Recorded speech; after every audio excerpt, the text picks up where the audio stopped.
स्वागत है आपका नेक्स्ट आईएएस की इस खास पेशकश न्यूज़ एंड व्यूज़ में। आजकल एक टर्म काफ़ी चर्चा में है और वो है ग्रीडफ्लेशन। न्यूज़ एंड व्यूज़ के आज के एपिसोड में हम इसी टर्म की चर्चा करेंगे कि ये क्या है, कहाँ से आया और क्यों इसकी चर्चा हो रही है। आजकल हर तरफ महंगाई की मार है। आटा, दाल, चावल से लेकर टमाटर तक हर चीज़ के दाम आसमान छू रहे हैं। दाम बढ़ने की इस प्रोसीजर को इन्फ्लेशन यानी मुद्रास्फीति कहते हैं। लेकिन जब दाम अपने आप न बढ़ें बल्कि लालचवश जानबूझकर बढ़ाए जाएं, तो उसे एक नया नाम दिया गया है, ग्रीडफ्लेशन।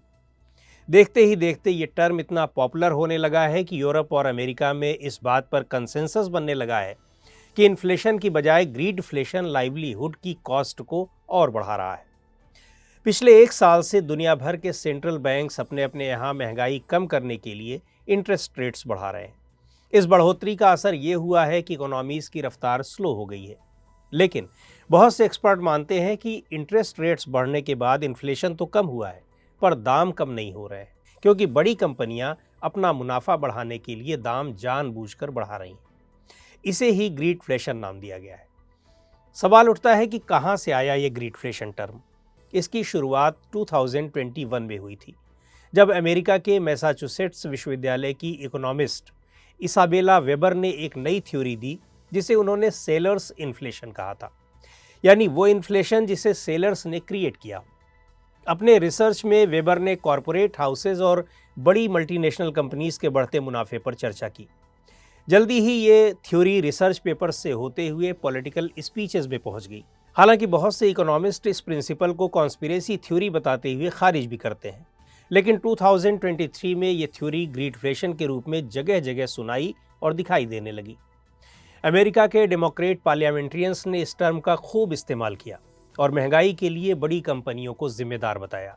ऑक्सफैम नाम की एक संस्था के एक जर्नल ने जनवरी 2023 में एक आर्टिकल में लिखा था कि ग्रीडफ्लेशन का एरा शुरू हो गया है।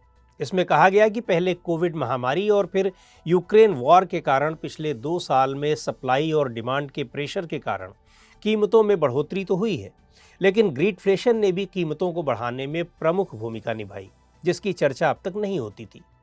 ग्रीडफ्लेशन को डिफाइन करते हुए इस आर्टिकल के राइटर मैटलैंड लिखते हैं कि यह आइडिया बहुत सिंपल है।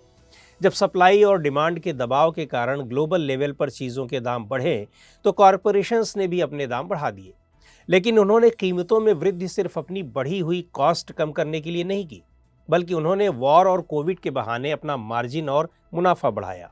याद करिए, जब तेल की कीमतें आसमान छू रही थीं, तो उसके कुछ महीने बाद ही होलसेल मार्केट में तेल की कीमतें घट गईं, लेकिन रिटेल मार्केट में कीमतों में कोई ज़्यादा कमी नहीं आई। आर्टिकल में पावर और फूड सेक्टर्स का एग्जाम्पल देते हुए कहा गया है कि अमेरिका में सिर्फ 4 कंपनीज हैं जो मीट की सेल पर 55 से 85% तक कंट्रोल रखती हैं। वैसे ही महज 6 तेल कंपनियों की इंटरनेशनल पावर प्रोडक्शन पर लगभग मोनोपोली है। कुछ एक्सपर्ट्स ग्रीडफ्लेशन को एक पॉलिटिकल जोक कहते हैं।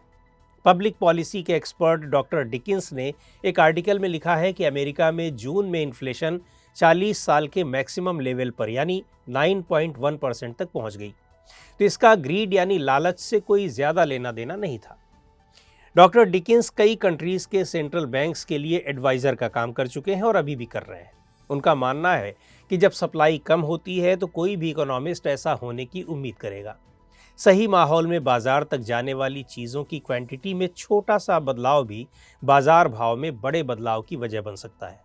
ग्रीडफ्लेशन की वजह से कीमतें बढ़ने की वजह के सवाल पर वो कहते हैं कि हो सकता है कि यह कुछ हद तक काम करता हो, लेकिन वास्तव में ये ऐसी कोई कॉन्स्पिरेसी नहीं है कि इंडस्ट्रियलिस्ट इससे कंज्यूमर्स से फ़ायदा उठाने की कोशिश कर रहे हैं। एक्सपर्ट्स के मुताबिक महंगाई के पीछे जो मुख्य वजह हैं उनमें कई दूसरे फैक्टर्स भी काम करते हैं, जैसे ट्रांसपोर्ट में आने वाली प्रॉब्लम्स, जिनकी वजह से कोई सामान समय से और आसानी से डेस्टिनेशन पर नहीं पहुंच पाता और कीमतें बढ़ती हैं। हालांकि कुछ कंपनीज ने भी एक्सेप्ट किया है कि उन्हें हाल की महंगाई का फ़ायदा हुआ है। अकाउंटेबल यूएस नाम की एक संस्था ने कुछ महीने पहले एक रिपोर्ट पब्लिश की थी, जिसमें इस बात का जिक्र था कि अमेरिका की सबसे बड़ी 500 कंपनियों में से कुछ ने इन्फ्लेशन की वजह से उन्हें फ़ायदा होने की बात एक्सेप्ट की थी। अकाउंटेबल यूएस की स्टडी से पता चलता है कि अमेरिका की सबसे बड़ी कंज्यूमर कंपनीज का प्रॉफिट लगातार बढ़ा है और उसके शेयर होल्डर्स को इससे अरबों डॉलर की कमाई हुई है। भारत में भी लिस्टेड कंपनीज की नेट प्रॉफिट में पिछले दिनों काफ़ी उछाल आया है। मार्च 2023 में भारत की 4,293 लिस्टेड कंपनीज का नेट प्रॉफिट बढ़कर 2.9 ट्रिलियन रुपए हो गया। भारत में नेट प्रॉफिट में 60% ग्रोथ का क्रेडिट प्रॉफिट मार्जिन में बढ़ोतरी को दिया जा सकता है, लेकिन सेल्स ग्रोथ में जो बढ़ोतरी हुई है उससे ग्रीडफ्लेशन जैसी सिचुएशन के होने का भी पता चलता है। तो आज के इस एपिसोड में इतना ही। अगले एपिसोड में फिर मिलेंगे एक नए टॉपिक के साथ। आपको ये प्रोग्राम कैसा लगा कमेंट करके हमें ज़रूर बताएं। आप अपने सुझाव भी हमें भेज सकते हैं।